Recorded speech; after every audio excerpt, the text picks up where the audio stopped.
নমস্কাৰ বন্ধু বান্ধৱীসকল, মোৰ নতুন এটি ভিডিঅ'লৈ স্বাগতম জনাইছোঁ। আজি মই বনাবলৈ লৈছোঁ গাহৰি মাংস। গাহৰি মাংস বনাবৰ কাৰণে মই বিলাহী কাটি লৈছোঁ, পিঁয়াজ, জলকীয়া, আদা নহৰু পেষ্ট, আলু আৰু মছলাৰ কাৰণে ধনিয়া, জিৰা, জালুক মিক্সিত পিচি ল'ম। এইকেইটা গোটা মছলা মিক্সিত পিচি লৈ পেষ্ট বনাই ল'ম। গাহৰি মাংস লৈছোঁ মই আধা কেজি আৰু গাহৰি মাংসটো প্ৰথমে বইল কৰি লৈছোঁ। বইল কৰাতে মই টেঙাপাত কেইখিলামান দি দিছোঁ। মাংসটো কোমল হয় আৰু বৰ ধুনীয়া গোন্ধ এটা আমাৰ টেঙাপাতটো দি দিলে মানে বইল কৰোঁতে। বিলাহীখিনি মই মিক্সিত পিচি পেষ্ট বনাই ল'লোঁ আৰু গোটা মছলাখিনি পিচি এটা পেষ্ট বনাই ল'লোঁ। এতিয়া মাংসখিনি বইল কৰাৰ পিছত মই সৰু সৰু টুকুৰা কৰি ল'লোঁ। এতিয়া মই কেৰাহীত তেল দি দিছোঁ। তেল কমকৈ দিছোঁ কাৰণ গাহৰি মাংসৰ পৰা তেল ওলায়, সেইটো কাৰণে তেল কমকৈ দিছোঁ। এতিয়া ইয়াত তেজপাত এখিলা দি দিছোঁ। তাৰ পৰা মই কাটি থোৱা পিঁয়াজখিনি দিছোঁ।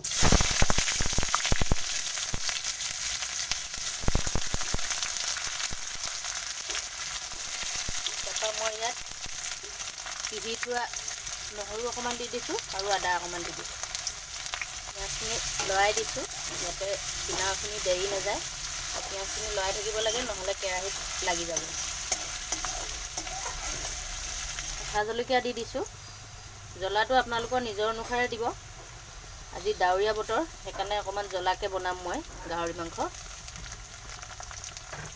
পিঁয়াজখিনি ৰঙচুৱা বৰণ আহি গৈছে। মই এতিয়া ইয়াত হালধি দি দিম।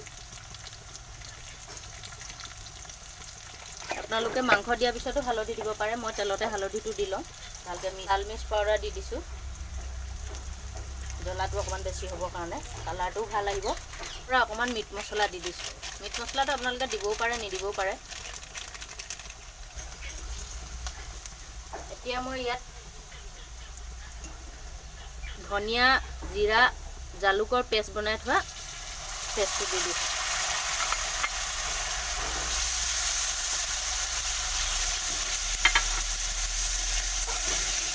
জুইটো অকণমান কমাই দিছোঁ, মিডিয়ামত দি লৈছোঁ, নহ'লে মছলাখিনি দেৰি যাব। এতিয়া মই মাংসখিনি দি দিছোঁ। মাংসখিনি ভালদৰে মিহলি হোৱাৰ পিছত 5 মিনিটমানৰ কাৰণে মই ঢাকি ৰাখিম। মাংসটো বেছিকৈ ফ্ৰাই নকৰিলেও হ'ব, মই ভালকৈ বইল কৰি লৈছোঁ। গাহৰি মাংসটো পৰাপক্ষত বইল কৰি ৰাখিব আৰু টেঙা দি খাব। নিমখখিনি ভিতৰত সোমাই যায়, সেইটো কাৰণে মাংস দিছোঁ। আপোনালোকে নিজৰ হিচাপত দি ল'ব পাৰে।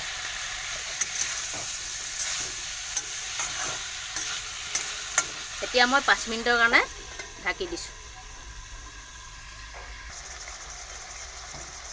মাংসখিনি এবাৰ ঢাকনখন উঠাই চাইছোঁ, ফ্ৰাই হৈ গৈছে। আলু দিব।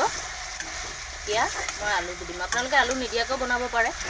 মই মাংস দি আলুটো খাই ভাল পাওঁ কাৰণে মই সদায় মাংস বনালে আলু দিহে বনাওঁ।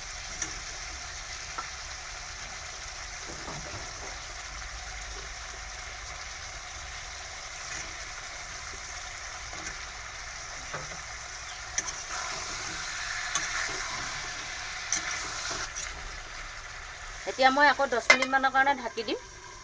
আপোনালোকে মাজে মাজে উঠাই চাই থাকিব, নহ'লে কেৰাহীত লাগি ধৰিব। এতিয়া জুইটো অকণমান মিডিয়াম কৰি দিম। এতিয়া মই ঢাকনখন উঠুৱাই দিছোঁ এবাৰ। এইফালে মাংসখিনি আলু প্ৰায় সিজি গৈছে। আলুখিনি সিজাৰ পিছতহে বিলাহীখিনি দিব লাগে, নহ'লে বিলাহীখিনি যদি আগতীয়াকৈ দি দিয়া হয় তেতিয়া আলুখিনি কচুৱা হৈ যায়। সেইটো কাৰণে বিলাহীটো অলপ পিছত দিব লাগে। মই বিলাহীখিনি পেষ্ট বনাই লৈছিলোঁ। এতিয়া মই মাংসত বিলাহী পেষ্টখিনি দি দিছোঁ।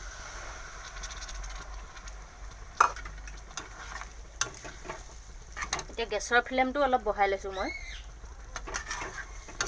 আলুখিনি সিজি যোৱাৰ কাৰণে গেছৰ ফ্লেমটো এতিয়া বঢ়াই লৈছোঁ বিলাহীখিনি দি দিয়াৰ কাৰণে। আপোনালোকে চাব পাৰে কালাৰটো কিমান ধুনীয়া হৈছে, খাবলৈও সেনেকৈ ভাল হ'ব। এতিয়া মই আগতে বাকী থকা আদা আৰু ৰচুনৰ পেষ্ট দি দিম। এবাৰ লৰাই দিছোঁ আদা নহৰুখিনি ভালকৈ মিহলি হৈ যাবৰ কাৰণে। মিনিটমানৰ কাৰণে ঢাকি ৰাখি দিম। গেছৰ ফ্লেমটো অলপ কমাই দিম। এতিয়া বিলাহীখিনি প্ৰায় হৈ গৈছে, আলু সিজি গ'ল, বিলাহী সিজি গ'ল। মই এতিয়া ইয়াত জোল অনুসাৰে পানী দি দিম। পানীখিনি মই গৰম কৰি লৈছোঁ, আপোনালোকে ঠাণ্ডা পানীও দিব পাৰে। মই গৰম কৰি লৈছোঁ, ইয়াত এতিয়া মই গৰম পানী দি দিম।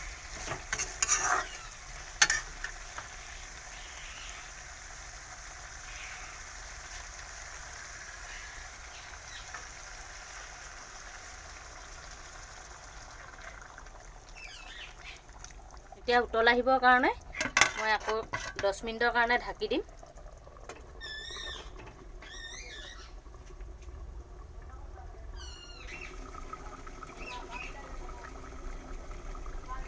মাংসখিনি মই ঢাকনখন আঁতৰাই এবাৰ চাইছোঁ, ধুনীয়াকৈ উতলি গৈছে, প্ৰায় হৈছে আৰু। জোলটো অলপ শুকুৱাই দিম।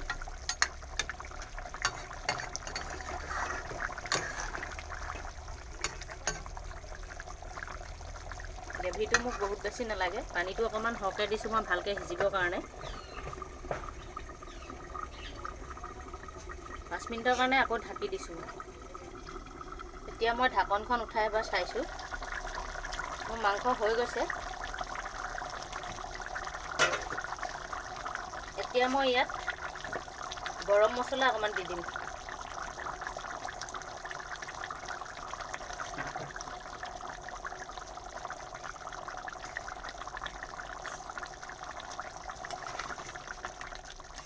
দেখিছে কি ধুনীয়া হৈছে, খাবলৈও সেনেকৈ ভাল। আপোনালোকে যদি মোৰ ৰেচিপিটো চাব বিচাৰে, চেনেলটো ছাবস্ক্ৰাইব, লাইক আৰু শ্বেয়াৰ কৰি দিব। কিনাৰতে থকা ঘণ্টা বটনটো দবাই ৰাখিব, যাতে মই আগলৈ ভিডিঅ' দিলে আপোনালোকে ন'টিফিকেশ্যন পায়। ধন্যবাদ।